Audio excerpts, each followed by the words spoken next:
محدش بيصور خيبته. تاني، محدش بيصور خيبته.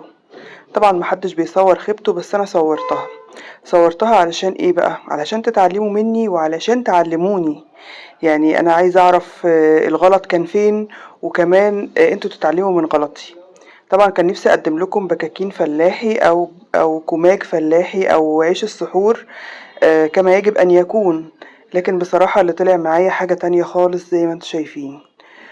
انا هوريكم الخطوات بالتفصيل زي ما انا عملتها وزي ما انا شفتها في فيديوهات كتير جدا، وكان نفسي اعمله واجربه، ومشيت زي ما هم قالوا بالظبط زي ما الكتاب بيقول. عملت ايه بقى؟ جبت كيلو دقيق نخلته، حطيت عليه معلقة صغيرة من الملح، وحطيت معلقتين كبار من السكر، ومعلقة كبيرة من الخميرة الفورية.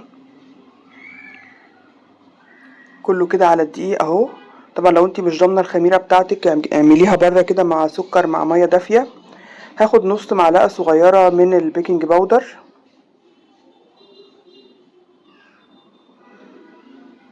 هقلب بقى كل المكونات الجافة دي كده مع بعض.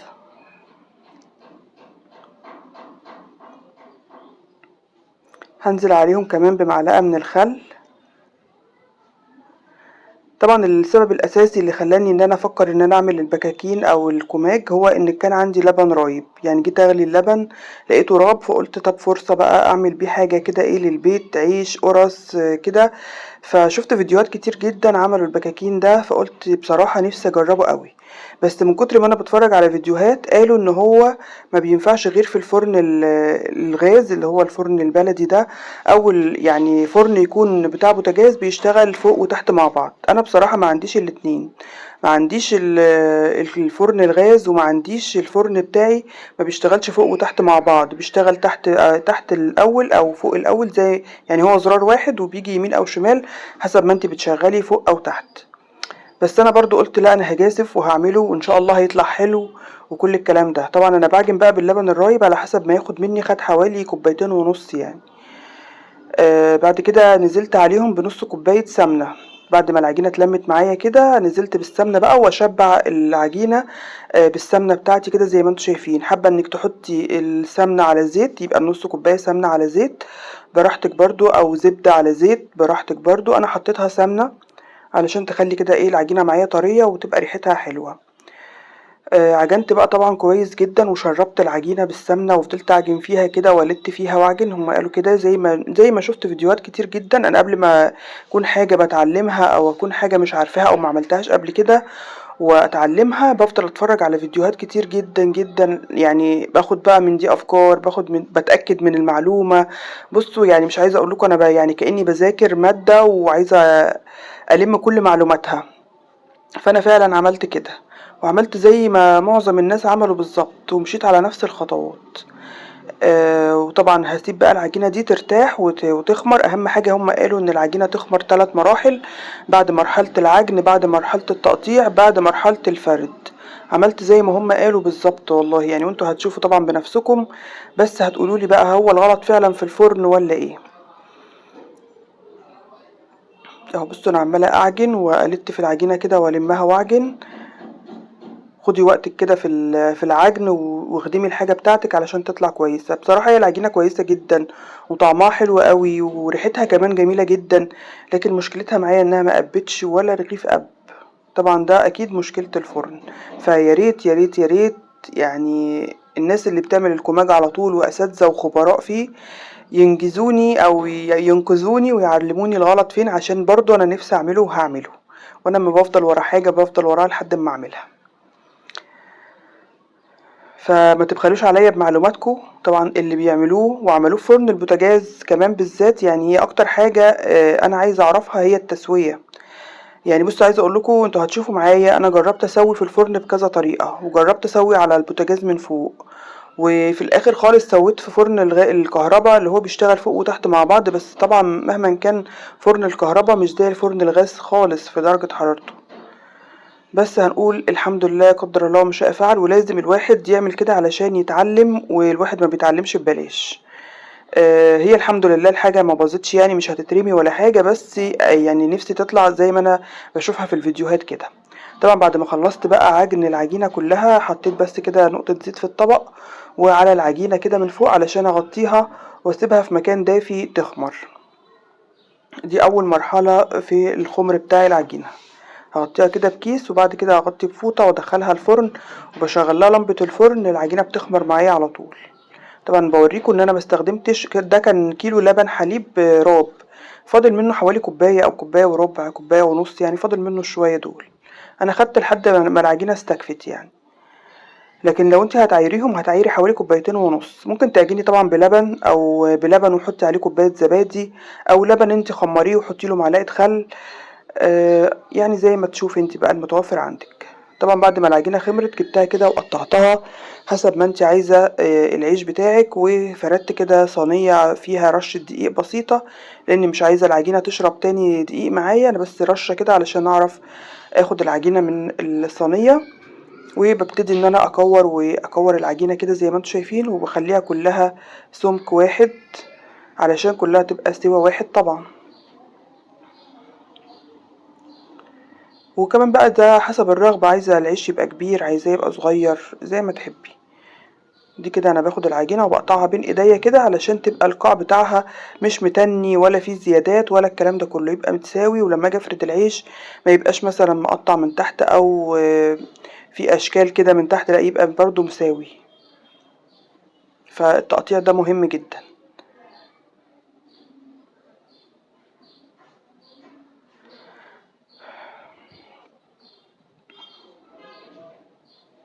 هقطع طبعا الكمية كلها واسيبها برضو واغطيها واسيبها تخمر حوالي ربع ساعة. اهو انا بغطي بفوطة والباقي برضو هكمله واقطعه واغطيه بفوطة واسيبهم يخمروا كويس. بعد ما خمروا طبعا جبتهم بقى علشان افردهم، فعلى المفرش السيليكون كده محتاجتش ان انا ارش دقيق ولا حاجة. لكن لو انت لقيتيه بيلزق معاكي رشة بسيطة خالص من الدقيق علشان برضو العجين ما يشربش دقيق تاني ويبقى مجير كده ومش حلو. فانا فردته على المفرش السيليكون ده، محتاجش بقى مني ان انا ارش دقيق ولا احط زيت ولا احط اي حاجه. طبعا ده الفرد بتاع العجينه. طبعا احنا مش هنخليها زي القرص قوي، هنفردها اكتر من القرص شويه. فانا مش عارفه برضو يعني ده زي ما انا شفت، فهل ده برضو صح ولا غلط؟ هل انا فردت العجينه زياده عن اللزوم ولا العجينه كده فردها كان مظبوط؟ بصوا يعني انا خليتها يعني اميز من القرصه. يعني بعد ما يعني القرصه طبعا انت هتبططيها بايدك كده تبطيطه وهتسيبيها، لكن دي عشان مش قرص طريه فاحنا فردناها فرده كده ايه حوالي نص سنتي، يعني خليناها نص سنتي. لما باجي احطها على الفوطه بحطها كده بخلي الظهر هو اللي لفوق والوش لتحت، علشان لما اجي اخدها يعني احطها بقى العكس لما اجي اسويها. اهو طبعا انا بحطها على فوطه علشان يبقى سهل ان انا اخدها. لو مش عندك هتحطي على فوطه، حطي على ملايه، حطي على مناديل، حطي كل ما رغيف كده على منديل، وابدأي شيلي المنديل واقلبيه كده في الطاسه او اقلبيه في الصينيه عشان يبقى سهل معاكي ما تيجي تاخديه كده ما يتقطعش ولا يتخرم ويبقى مظبوط معاكي في استوى. طبعا انا بفرد اهو بحط على فوطه وبغطي بفوطه، وهفضل اعمل كده طبقات لحد لما اخلص العجينه كلها. يعني الطبقه اللي هتخلص اغطيها بفوطه واحط فوقها العيش تاني، واغطي بفوطة تانية واحط فوقها برضو العيش تاني. اهو ده كده كان سمك العجين اللي انا بفرده زي ما انتم شايفين. اتمنى طبعا لو يعني في غلط في الحتة دي برضو قولولي الفرد ده صح كده ولا غلط. حاولت اعمل طبعا عيش كده يبقى طويل شوية، قلت ده بقى يعني بصراحة قلت ده اللي هينجح معايا قوي. يعني قلت العيش اللي هو يبقى الطويل ده هيبقى جميل جدا. سبحان الله يعني ما فيش حاجة نفعت معايا مش عارفة في ايه. اهو بص انا بحاول افرده اسطواني كده طويل، مبخليش برضو يعني الحروف تخينة وهو قلبه رفيع، بخليه كله بسمك واحد. اهو بالشكل ده كده اهو بفرده برضو على الفوطة.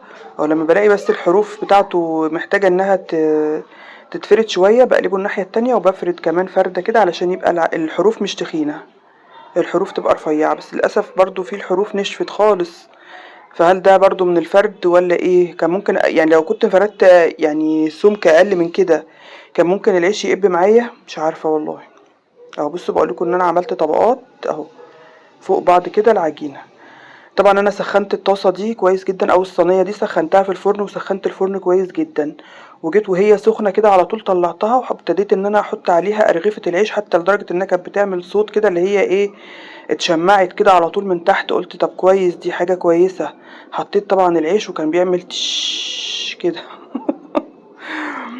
حطيت التلات رغيفة دول قلت يلا ايه نجرب فيهم ونشوف الدنيا فيها ايه. حطيتهم طبعا في الفرن واجركم الله يعني العيش ما كانش راضي يقب خالص. وحطيت بعديه كمان قرص في صاج ودخلتها من غير حاجة. الرغيف ده بقى سويته على الطاسة على البوتاجاز من فوق برضو ما قبش ولا حصل فيه اي حاجة.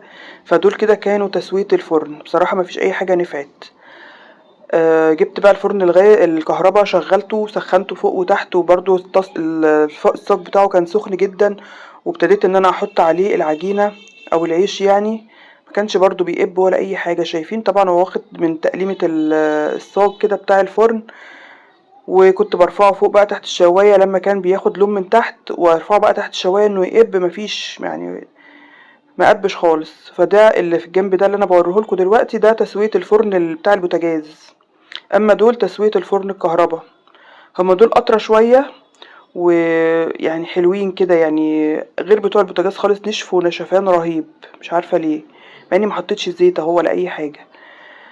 ده طبعا عادي كأنهم قرص وقرص يعني ايه ما فيهاش قلب شوية يعني برضو هتتاكل حلوة ما فيهاش مشكلة. يعني عايزة افتح لكم واحد بس تحسوا ان هو بيتفتح معايا وطري وكل حاجة. لكن مش عيش يعني مقبش. فهل ده بقى سبب خمر مثلا؟ هل ده بسبب الفرن؟ هل ده بسبب ايه؟ انا مش عارفة. انا حبيت اوريكم تجربتي علشان في فيديوهات كتير جدا حاطين العناوين اللي هي ايه الكوماك في فرن البوتاجاز. الكوماك في فرن البوتاجاز يا جماعة مش اي فرن بوتاجاز. لازم يكون شغال فوق وتحت مع بعض.